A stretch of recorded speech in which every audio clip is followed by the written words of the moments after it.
You could have thousands of dollars sitting in an envelope collecting dust just waiting for you to claim it and not even know about it. That is what happened to me when I was brand new to the sync licensing world. I made a lot of assumptions in the beginning that may have cost me money, and that's what I dug into today with my guest Deraj. We'll talk about the misconceptions artists who are new to sync licensing may have, and we're going to arm you with the truths behind these misbeliefs. Deraj is a rapper with a unique multi-genre sound. In addition to his own artist project, he focuses heavily on producing music for massive brands and TV spots like Google, Samsung, Apple Plus, Call of Duty, Fortnite, and movies like Cruella and Black Panther, just to name a few. He is also a mentor to many up-and-coming sync artists, so our conversation was centered around the assumptions people make about writing music for TV and film when they're new to it. This episode is packed with info you won't easily find about the sync licensing world, so let's get right into it. First things first, we talked about the assumption that newbies interested in getting TV placements can just send in their old music to a sync library and get some bites. Here's what Deraj had to say on the subject. I mean, there's always a possibility that it can get licensed, Sure.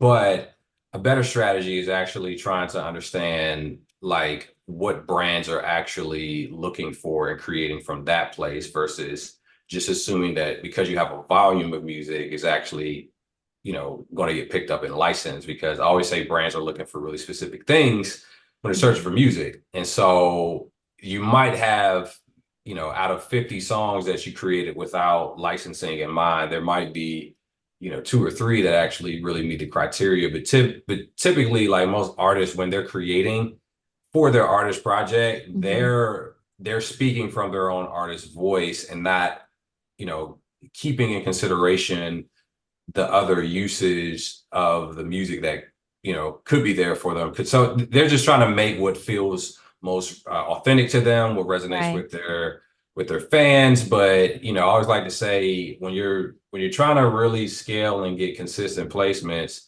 like the brands become your fans, and so you have to understand their needs and create music for them in the same way you would create music for your fans. So that's what I would say.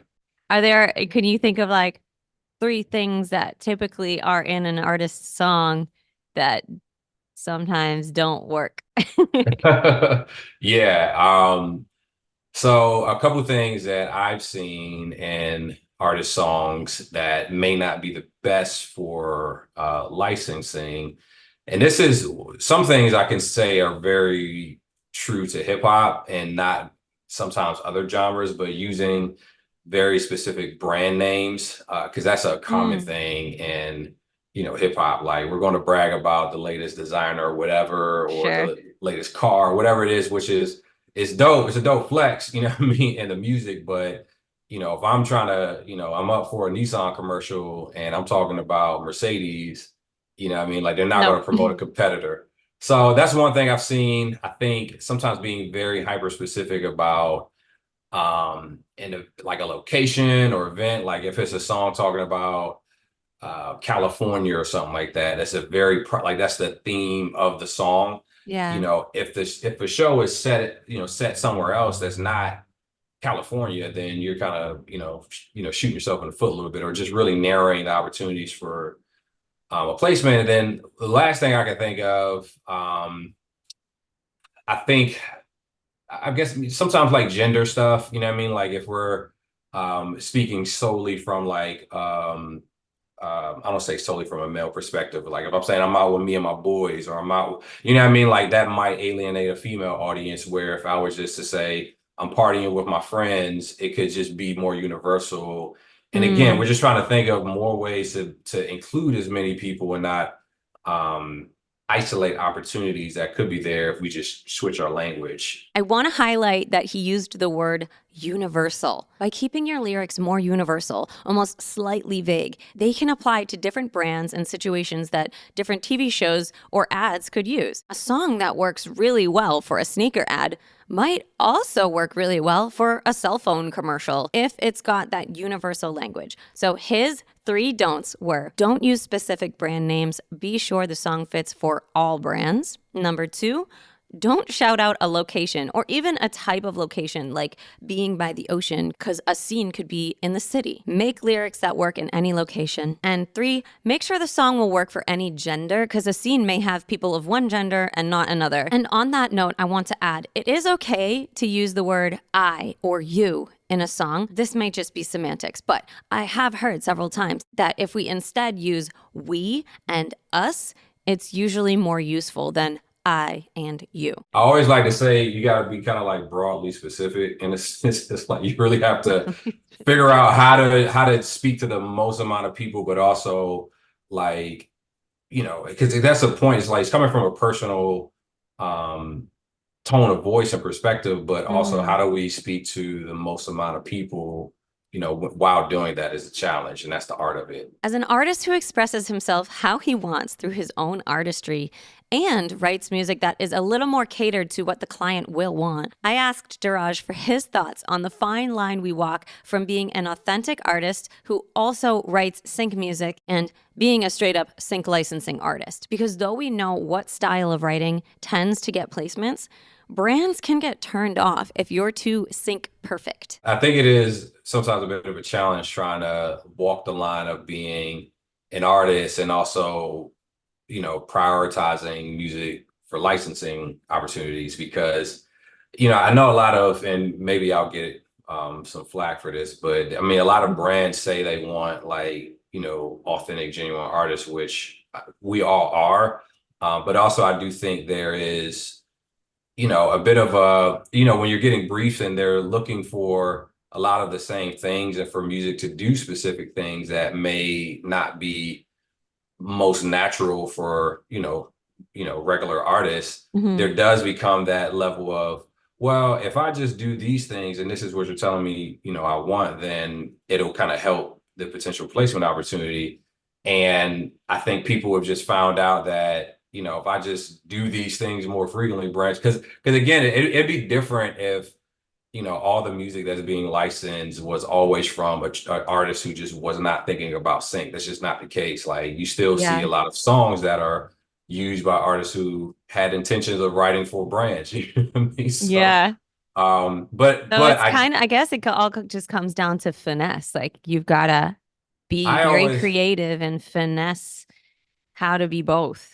Yeah, one of the things I always say is to help walk that line a little bit, because I don't think either one is bad. I do think maybe it's just become so prevalent in the industry that there's just artists who are specifically making music for brands, which in and of itself I don't think is a bad thing. All right, I want to move on to the next one is royalty checks. Like people assume they'll be getting these big checks in the mail once they start getting placements. So can we talk about some of the truths about royalties? Yeah, when it comes to royalty checks, I think it's a slow burn, or I don't say even a slow burn. It just takes a while for it to accrue. So it's a very steady, like almost legacy play, if you will, because I do know people who, they do a lot of library work and they do it very consistently, and they're, constantly making, albums upon albums, and they can actually make a very good living. I know people make 6 figures off of their back end, but they also put in a lot of work. They understood the market. They partnered up with, different libraries to be able to, but also they had the awareness going into it. Like, this is going to probably be a while, but, I enjoy it. And that's why actually when I started, I understood that it was going to be a while if I was just relying on back end stuff for me to see money sooner. So that's why I was so focused on how can I court some of the, some of the placements that pays is really well up front, so I can leverage the upfront fees. And also I know I'm going to get back end royalties if I'm registering these things, to my PROs and stuff. So can you actually just quickly tell us what's a PRO and registering for that and how often we get paid from our PROs? Yeah, absolutely. So PROs are performance rights organizations, if I'm not mistaken. But typically in the US, the more popular ones are ASCAP, BMI, CSAC, and anybody, if you're an artist that's created a song, you're able to upload your own music, and it almost serves as like a a bit of a hub to know who to pay out whenever a song is used publicly. So that's if it's broadcast, like even if somebody is performing music live at a concert or something like that, there's royalties that are generated off of that. Mhm. And it's one of those things where, understanding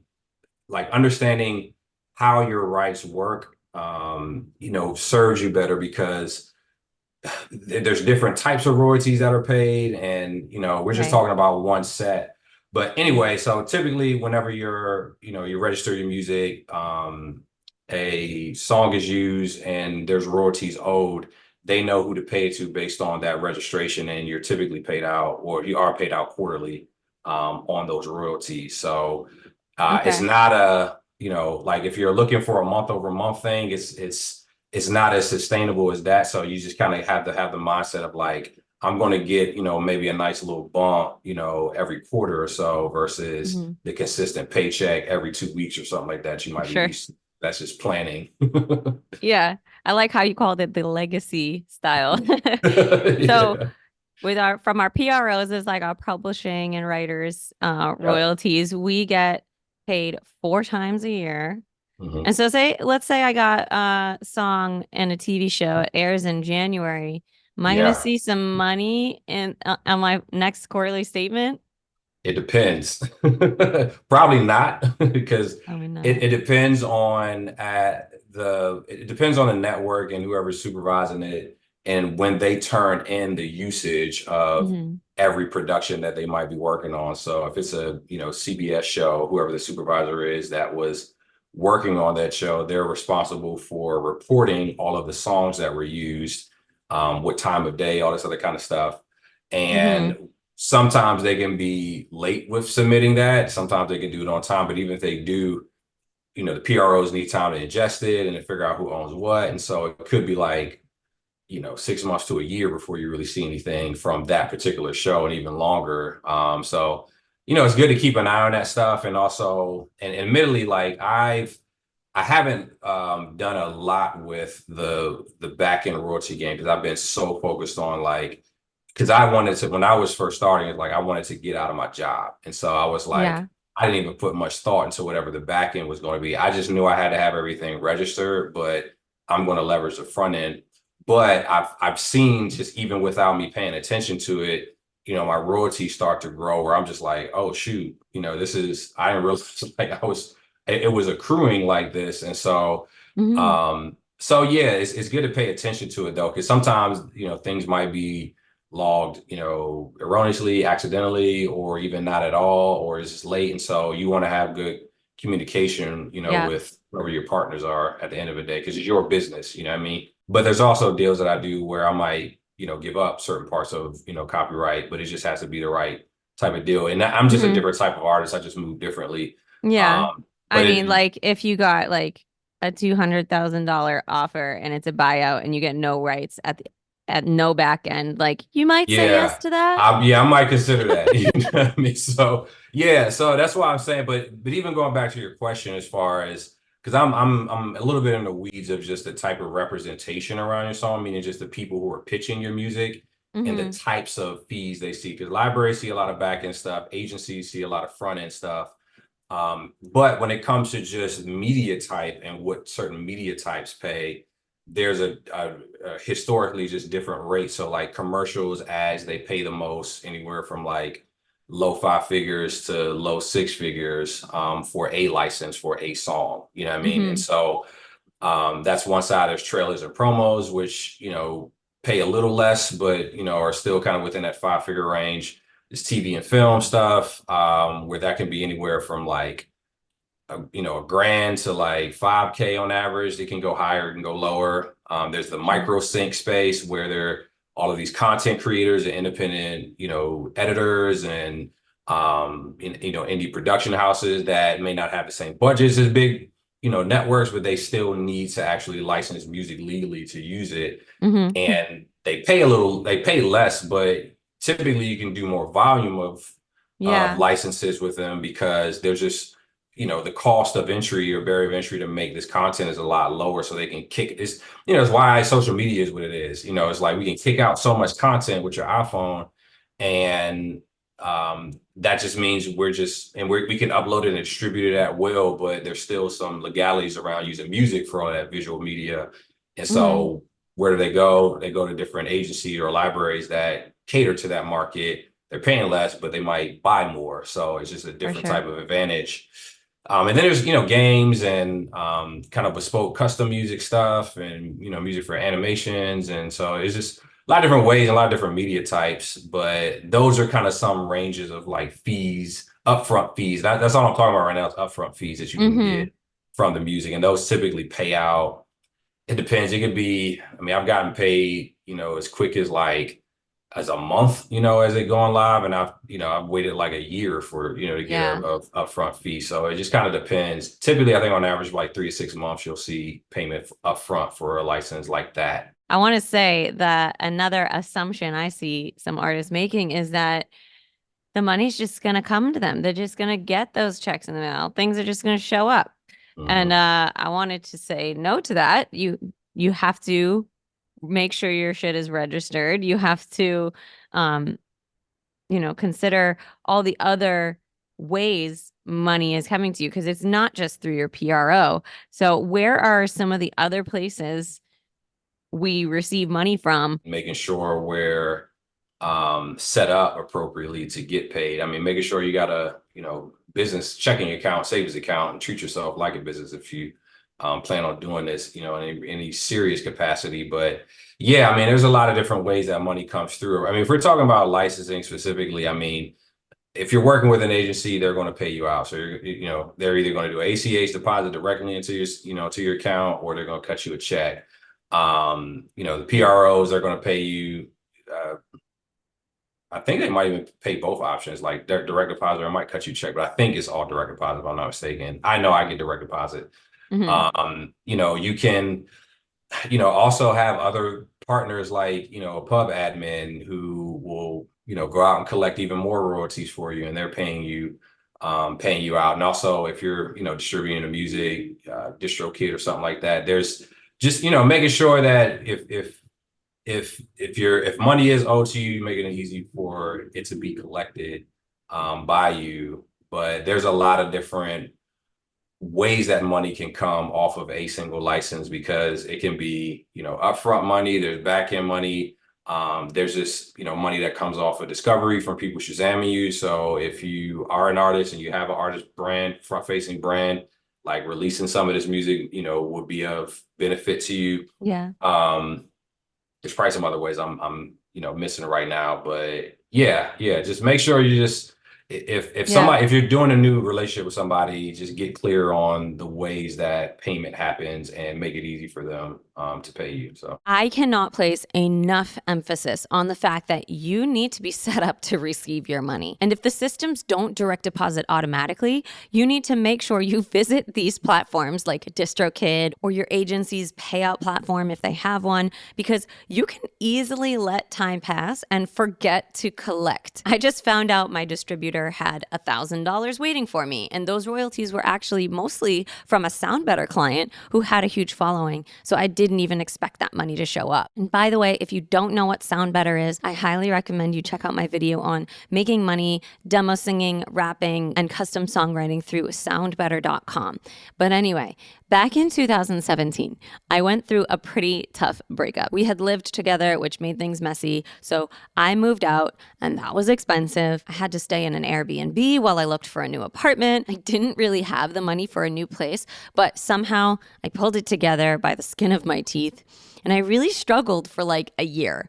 But one day, I ran into my ex. We had a peaceful talk, and he ended it by letting me know he was holding on to a bunch of mail for me. So I stopped by to pick it up, and what was in there was a check from BMI for $5,000. When you're super broke, $5,000 is a lot of money. So this saved me. But all this to say, if I had my direct deposit set up, if I had my ducks in a row, that $5,000 would have hit my bank account a year ago. But I didn't even know I had gotten this big placement on HBO because I wasn't checking. So make sure you do your due diligence. Literally just found this out a couple of days ago that we had some like placements that we got on there, and I hadn't set up my account, so I got like I think it's only like maybe $700 sitting there, but it's $700 that is just there for me. So That's real I, money. yeah, you know what I mean. So I wanted to ask then, because a lot of people assume that writing for sync and score music are kind of the same thing, but like I could just make a scoring music sounding album and get placements with that. Have you seen people go through this and have any thoughts on that? scoring can be a in-house job where it may not Yeah. also be like a library that is provide. Sometimes it is, you know, they're grabbing cues from a library as a score, but there are actual like in-house composers who all they're doing is scoring to picture. Mm-hmm. So there's kind of understanding that dynamic of it, but Right. both are licensing. It's just how to get in the door with either one. So Yeah, they are kind of like two different worlds. yeah, yeah, Getting a placement versus being on the team that scores a TV show. You're kind of like, it's almost like a yeah. job. It's almost like you work for the show. Exactly, yeah. Yeah. Because my buddy, you go look up Guilty Flores. He's a good example with that because he does both. Like he's been hired to actually, like he's working with the showrunners and supervisors and like talking to Totally. the directors to figure out what they want and going through revisions. Versus, and sometimes there are like times where productions are just pulling cues that basically work for what they need and just have the editor kind of, you know, finesse the stems Hmm. to be whatever it needs to be. So yeah, Yeah. it's but it is different when you're actually in-house and like are the person in charge of composing, you know, Yeah. I guess it's what's just neat different. about that and what's actually quite bizarre for us in the world that we're mostly in, where we're just getting placements with songs that probably fit a scene, is half the time, no, like 90% of the time, we don't actually even get to see the visual. We're just reading an email on them telling us kind of what they want, and then we don't even know what the scene looks like. We don't, or the Yeah. ad, and we're We just like see it when writing this. everybody else see it. Like Yeah, so it's so, oh my God, and that's the craziest feeling. Honestly, it's like opening a present. Like when you yeah, finally yeah. get to see the commercial with your song behind it, it's like, oh, that's what's in the Yeah. box. Yeah. So, There's a placement that I got with the LA Rams that I happened to reach out at the right time, and one of the songs we had was just like it looked like we wrote the song for the spot because it was just so like fit for it. And I had no clue, you know, what it all looked like, anything until they released it. And I saw it, I was just like, yo, they put so much production value into this thing, yeah. and I was just blown away. But yeah, yeah. Another assumption I hear newer songwriters and producers say is that just because their music is going to be used in the background of a show, tucked underneath the dialogue, that it's okay if the music is not professionally mixed or if it's a little lower quality. This is definitely not true. It does matter that your music sounds quality. Maybe you don't need to hire a mixing engineer for every song because that would be not sustainable at all. But you do need to work on your mixing chops. The buyers of the music are still looking for the best quality. Mhm. So it's not a kind of a throwaway situation. It's like, oh, it's not even gonna really be heard like that. It's like, no, because here's the thing, you just don't even know.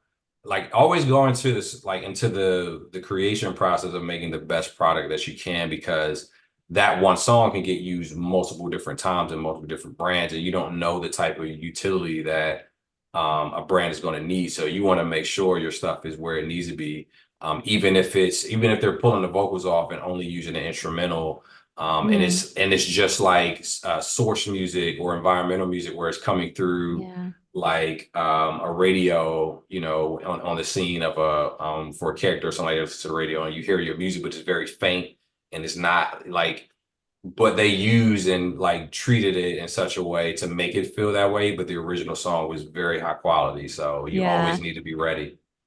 So even though, sure, it might work because it's tucked in the background, it Mhm. just might not get chosen if it's not quality, It right? definitely won't Mhm. get used if it's not quality. How about this one? People assuming they need to live in LA or New York to make it.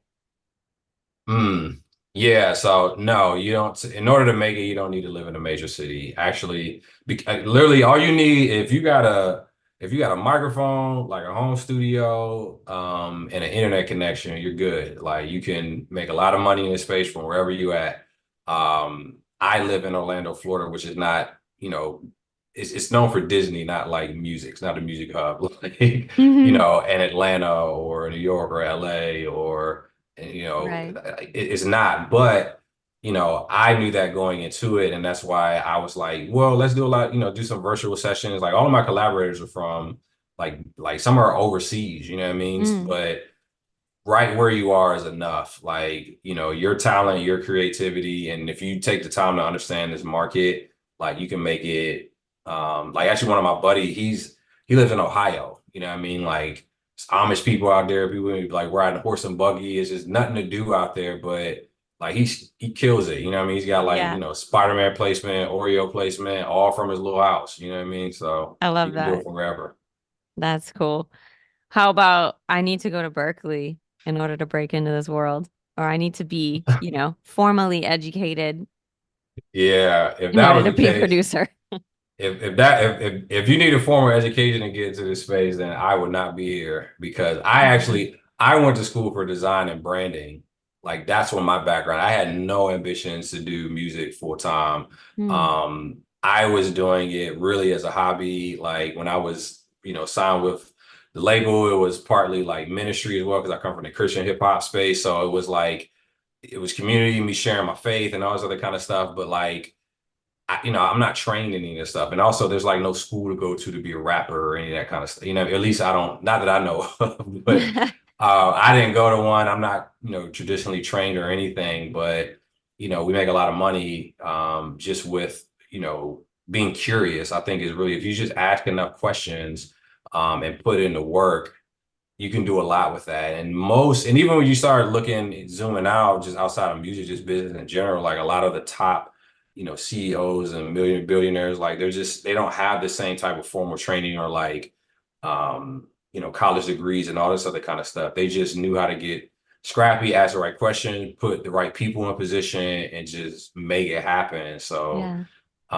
but here's what I will say, don't be discouraged that, like if that's something that you want to do, go do it because it will immensely help. Because some of Mhm. my best collaborators, they understand music, at a deeper level. But I also have some who don't. They're like just like me, but they just took the time to understand their craft. So yeah, it's not a prereq, but if you got it, cool. But if you don't, cool. You might have heard the term music supervisor before. A music supervisor on a TV show or a project is the person who makes decisions about what music is used in every scene. Seems easy to assume that you'd really want to connect with these decision makers and get your music to them, right?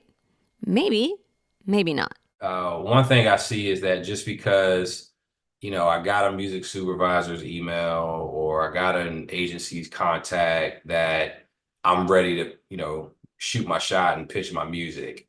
Mm. Which is, I think, a misconception because what I've seen in my experience, most artists and independent producers have like horrible outreach etiquette. And so they just don't know the rules of engagement. They end up working against themselves with a good intent. But so that's why I say it's really important to take some time to really learn, music rights, understand what licensing is, like what brands are wanting, how Mhm.